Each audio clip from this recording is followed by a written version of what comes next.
हमारा टॉपिक है क्लासेस और उसमें हम डिस्कस करेंगे मेथड्स की क्लासिफिकेशन। हमने अभी डिस्कस किया मेथड्स को किस तरह से डिफाइन कर सकते हैं, सिंटेक्स के बारे में इश्यूज देखे।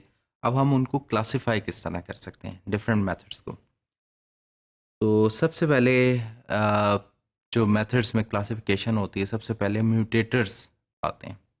म्यूटेटर्स जो हैं ये बेसिकली राइट ऑपरेशंस वाले फंक्शंस होते हैं। ऐसे ऐसे मेथड्स जो बेसिकली किसी वेरिएबल को, किसी फील्ड वेरिएबल को राइट कर रहे हो, that change the state of the object. और ऑब्वियसली इससे किसी भी ऑब्जेक्ट की स्टेट चेंज होती है। फॉर इंस्टेंस हम एग्जांपल लेते हैं, जैसे लाइट क्लास में एक वेरिएबल था indicator.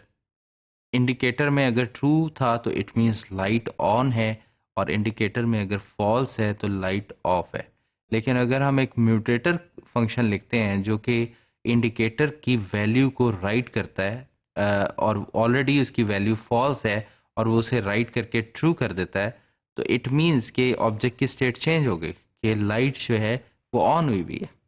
Maintain the integrity of the object states, ये भी इसका बड़ा अहम रोल है कि ऑब्जेक्ट स्टेट की इंटीग्रिटी को मेंटेन रखता है। इट मींस कि बाय ऑल मींस यूजर जो है वो इनडायरेक्ट वे में किसी भी एट्रीब्यूट को एक्सेस नहीं कर सकता। जब भी वो एक्सेस करेगा किसी म्यूटेटर फंक्शन के थ्रू करेगा, और म्यूटेटर फंक्शन जो है इस चीज़ की रिस्पॉन्सिबिलिटी रखेगा कि कोई भी गलत डाटा उस स्टेट में ना जा सके। फॉर इंस्टेंस, जैसे अगर आप एक टाइम के ऑब्जेक्ट में आवर्स को सेट करना चाहते हैं, तो हमारे लिए जो वैलिड आवर्स हैं एक डे में वो 12 या 24 घंटे हो सकते हैं। लेकिन अगर कोई 56 आवर्स का डाटा पास कर रहा है, तो ये म्यूटेटर फंक्शंस को इस चीज़ को चेक एंड बैलेंस करना चाहिए कि 56 वैलिड वैल्यू है या इनवैलिड। अगर वैलिड है तो इसे असाइन करने दे, अगर इनवैलिड है तो मैसेज दे, या फिर उसको डिफ़ॉल्ट वैल्यू जो कि कोई भी सिलेक्ट की जा सकती है, मे बी ज़ीरो, तो वो ज़ीरो से इनिशलाइज कर दे। Usually declared as public, mutator functions public होते हैं क्योंकि ये इनकी एक्सेस हम देना चाहते हैं, क्योंकि यूज़र इसी के ज़रिए ऑब्जेक्ट की स्टेट्स राइट कर रहा होता है। Comprise the contract of the class, obviously ये क्लास का पार्ट होते हैं। और एग्जांपल जैसे हमने दी स्विच ऑन, तो स्विच ऑन जो है ये एक म्यूटेटर फंक्शन हो सकता है कि ये उसकी स्टेट को चेंज कर रहा है। सिलेक्टर और एक्सेसर फंक्शंस, रीड ऑपरेशंस करते हैं हम इनसे, इसलिए हम इन्हें सिलेक्टर या एक्सेसर फंक्शन कहते हैं। Have access to the object state but they do not change the state, लेकिन इनमें खूबी ये है कि ये आपको रीड करवा देते हैं स्टेट के करंटली उसमें क्या है, बट इनके ज़रिए ये प्रोविज़न नहीं मिलती कि हम स्टेट को चेंज कर सकें। यूजुअली डिक्लेयर्ड एज पब्लिक, और ये भी पब्लिक के तौर पे डिक्लेयर होते हैं और ये भी क्लास का पार्ट होते हैं। एग्जांपल है is on is a selector, कि इज ऑन सिर्फ ये बता रहा है कि ऑन है या नहीं है, ये ट्रू रिटर्न करेगा या फॉल्स, बट हम इस मेथड से, इस फंक्शन के जरिए हम स्टेट को चेंज नहीं कर सकते इंडिकेटर की। यूटिलिटी मेथड्स, ये ऐसे मेथड्स, इन्हें हेल्पर मेथड्स भी कहा जाता है, यूटिलिटी मेथड्स भी कहा जा सकता है। ये क्लास के वो मेथड्स होते हैं जो क्लास के बाकी ऑपरेशंस को सपोर्ट दे रहे होते हैं, बट एक्सटर्नली इनकी जनरली ज़रूरत नहीं होती। तो operations used by other methods in the class to implement behavior of the class usually declared as private, क्योंकि बाहर एक्सटर्नली क्लास के इनकी ज़रूरत नहीं होती, इसलिए जनरली हम इन्हें प्राइवेट रखते हैं। Are not part of the contract of the class, ये कॉन्ट्रैक्ट ऑफ द क्लास यानी इसका मतलब ये है कि क्लास का पार्ट ज़रूर है, बट ये क्लास की मेन एट्रीब्यूट्स और बिहेवियर्स का पार्ट नहीं थे।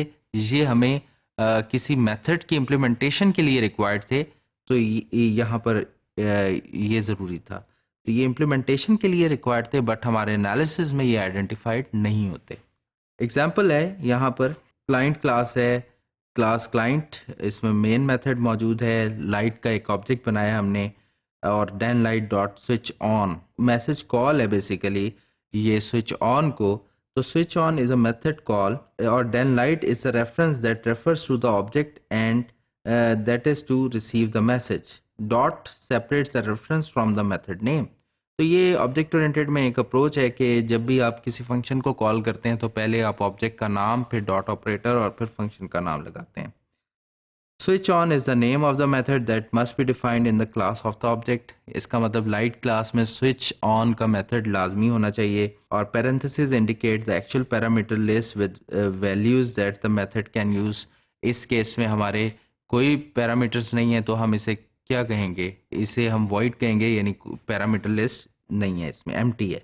A method call can on an object starts the execution of the corresponding method in the class of the object।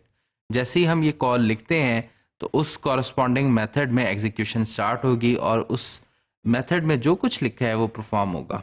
The method called then light.switchOn does not return any value as the method switchOn is a void method। तो इसकी return type क्योंकि void थी तो ये एक काम perform करेगा, यानी ये इंडिकेटर का स्टेटस को ट्रू से फॉल्स या फॉल्स से ट्रू कर देगा और वैल्यू कोई रिटर्न नहीं करेगा।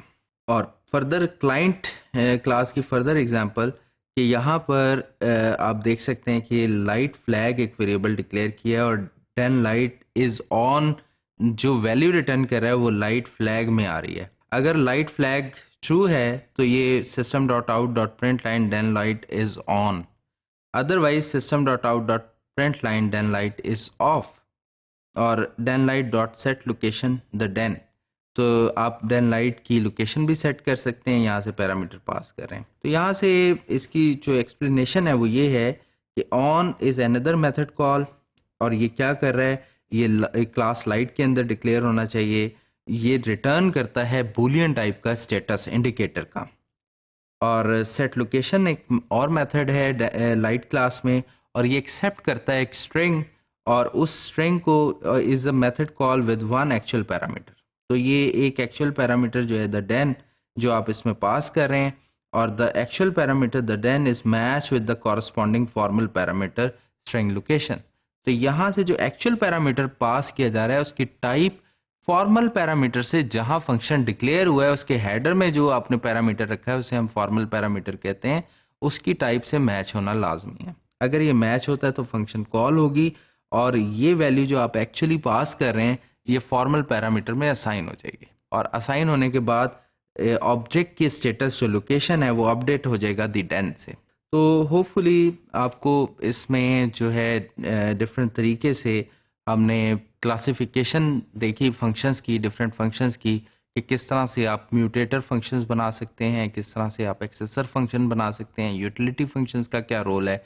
तो इससे आपको जनरली हेल्पफुल होगा, ये आइडिया मिला होगा कि क्लास में किस तरह से हम ये तीनों फंक्शंस को डिफाइन, तीनों तरह के फंक्शंस को डिफाइन कर सकते हैं और वो किस तरह से हमारे लिए यूजफुल है।